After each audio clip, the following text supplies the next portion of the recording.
Hey everyone, welcome back. Today we're going to be taking a deep dive into something that's been making waves in the automotive world, electric car depreciation. Yeah, definitely something a lot of people are talking about. We've got three sources to kind of guide our deep dive today. Okay. A YouTube video from Rad Cars called "This is Why Electric Cars Depreciate So Hard." Cutesy title? And then I've got some notes. I've titled them, Tutte le note create il giorno. 25113024, which is just Italian for all the notes created on November 25th, 2024. Okay, sounds good. And then lastly, a YouTube video from CarWow, why used EV values are dropping like crazy. And this one seems to focus specifically on the UK market. Interesting. Okay. So why don't we start with that Radcars video? And sort of the big takeaway for me was just the cost of replacing EV batteries. Right. Like they gave that example about the Audi e-tron GT owner who had to shell out $42,000 for a new battery. Yeah, I saw that. It's kind of crazy, right? Yeah, and I think that's what's really driving a lot of this uncertainty around depreciation, right? Absolutely. It's a huge factor, when you're talking about a car that might need a new battery that costs as much as a decent used car. It definitely makes people think twice about buying used. Totally, right, because then it's like, okay, I could buy this used EV, but then am I going to get slammed with this massive repair bill a couple years down the line? Right, exactly. And the thing is too, battery technology is changing so rapidly Right. that, today's cutting edge battery might be obsolete in a few years, and that just adds to the depreciation factor. Yeah, it's almost like buying the newest smartphone. You know what I mean? Yeah, totally. Like it's great now, but then next year there's a new model and suddenly your phone's not worth as much. Exactly. And your notes bring up some really interesting points about the implications of this depreciation. Yeah, one of the things that really jumped out at me was this potential for this trend to sort of like erode consumer trust in EVs. Yeah, absolutely. If you're going to make a big investment like buying a car, you want to feel confident that it's going to hold its value over time. And, Mhm. if EVs are depreciating this quickly, it makes them seem like a riskier investment. Yeah, it almost feels like gambling a little bit, right? A little bit, yeah. Like, will my car be worth anything in a few years? Right. And it creates this interesting dynamic in the used EV market. Right. Because on the one hand, you have all this depreciation, which makes these cars more accessible to people who might not have been able to afford them new. Right. So there is that kind of silver lining to it. Right, Yeah. exactly. But then on the other hand, it creates this uncertainty for both buyers and sellers because nobody's quite sure what these cars are going to be worth a year or two down the line. Right. So it's almost like a double-edged sword. Exactly. And I imagine this is also putting a lot of pressure on the EV manufacturers themselves. Oh, absolutely. They're already facing intense competition from, the traditional automakers, and now they have this added pressure of depreciation. Yeah. And what can they do to kind of address this, Well, I think one thing they could do is offer more transparency around battery life and replacement costs. So be upfront about it. Exactly. Right. Because right now there's a lot of unknowns, and that breeds uncertainty and fear. Yeah. And maybe even explore things like battery leasing programs. Yeah, that's a great idea, where you essentially lease the battery separately from the car, Right. so you don't have to worry about that huge upfront cost of replacing it. So those are some interesting ideas, but before we get too far down that road, why don't we bring in the CarWow video, Okay. which really kind of digs into the data in the UK market. And I mean, what really stood out to you from that video? I think the thing that struck me the most was just the range of depreciation across different models. Oh, interesting. All right. Some EVs, are holding their value relatively well, and then others are just plummeting. Oh, wow. So it's not like a uniform thing across the board.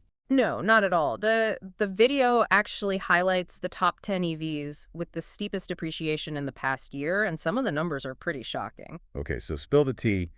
Who's taking the biggest hit here? Well, believe it or not, the Porsche Taycan, which is, Like a luxury high performance. exactly top of the line EV, Right. actually topped the list for per mile depreciation. They found a 2023 Taycan Turbo S with only 20 miles on it. Wow, that's practically brand new. I know, right? Original price was around £150,000, and now it's listed for just £112,900. That's like almost 40,000 pounds. I know, it's crazy. Wow. And that's just one example. They also looked at the Kia EV6, which is a much more affordable and popular EV, Right. and that's seen a 26.7% drop in value in the past year. Wow. So even the mainstream EVs are getting hit. Yeah, it's pretty widespread. And then there's the Citroen C4X, Okay. which saw the biggest percentage decrease, a whopping 32.6%. Wow, that's significant. Yeah, it is. And what's really interesting is when you compare these EVs to their petrol or diesel counterparts, Okay. the combustion engine vehicles are generally holding their value much better.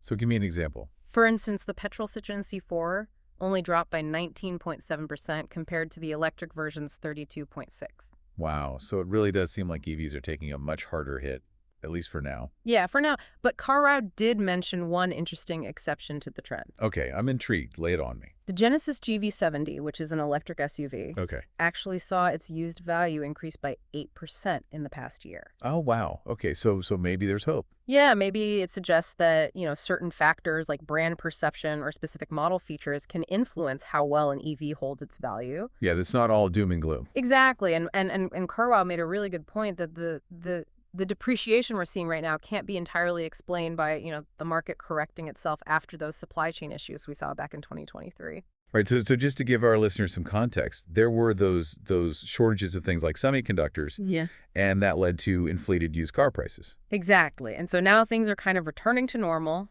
But even with that normalization, it still doesn't fully explain the difference between EV depreciation and combustion engine depreciation. Exactly right. There's clearly something else going on here. It really comes down to this, like, we're in this period of rapid innovation, Right. and that creates uncertainty, right? Uncertainty about battery tech, about long-term costs, and ultimately about the resale value. Totally. Yeah. So maybe instead of just focusing on EV depreciation as like this negative thing, Yeah. we should be thinking about like, okay, what does this actually mean for someone who's like thinking about buying or selling an EV? Exactly. Let's give our listeners some actionable insights here. Right. Okay. So let's say someone's in the market for a new EV. What are some things they should keep in mind? Okay, well, first off, don't just focus on that sticker price. Think long-term, research the specific model you're interested in. Look at its depreciation patterns. Okay. Try to get a sense of what those potential battery replacement costs might be down the line. So it's almost like doing a cost-benefit analysis. Exactly. Weighing those upfront savings of Yeah. buying used against like the risk of future costs. Exactly. And don't be afraid to explore the used EV market. Right. There are some amazing deals out there, especially as more and more EVs are, hitting the used car market. Right. But of course, just like with any used car, get it thoroughly inspected. Especially the battery, right? Especially the battery. And I think we should also touch on the fact that battery technology is constantly improving. Absolutely. So, today's EV with like seemingly outdated battery could be way more valuable down the road if there are cheaper, more efficient, longer lasting battery replacements in the future. Absolutely. And that really highlights the need for greater transparency from EV manufacturers. Oh, interesting. Okay. Buyers need more information about battery life expectancy, Okay. replacement costs, and how future tech advancements might affect all those things. It's almost like a roadmap of the future of their car. Exactly. Yeah. Like, where is EV technology going? What can I expect 5, 10, 20 years down the line? Right. I think that kind of transparency would really help build consumer confidence and reduce some of this uncertainty around depreciation. It would also push those manufacturers to just keep innovating, right? Absolutely. If they know that consumers are demanding this information, they're going to be more likely to develop those better, longer-lasting batteries. So it's almost like a win-win. It is a win-win. Yeah. Consumers get the information they need. Manufacturers are incentivized to push the boundaries. Okay, I like it. Yeah. But until we get to that point, Right. it's really up to the consumer to do their homework, ask the tough questions, and just make an informed decision. Exactly. Do your research and don't be afraid to ask those tough questions. Yeah. Absolutely. This deep dive has given our listener a lot to chew on, Yeah. but it's just a starting point. Right. The EV world is changing so rapidly. Absolutely. What we've talked about today might look completely different a year from now. Totally. And that's why it's so important to just stay informed and stay curious. Yeah, it really is a dynamic market. Right, and that's what makes it so exciting. Yeah. It's kind of like, the early days of the internet. Yeah, okay. No one could have predicted how it would transform our lives, and I think we're seeing a similar shift happening with electric vehicles. I like that analogy. Yeah, So as we wrap up this deep dive, okay. what's the one big question our listeners should be thinking about?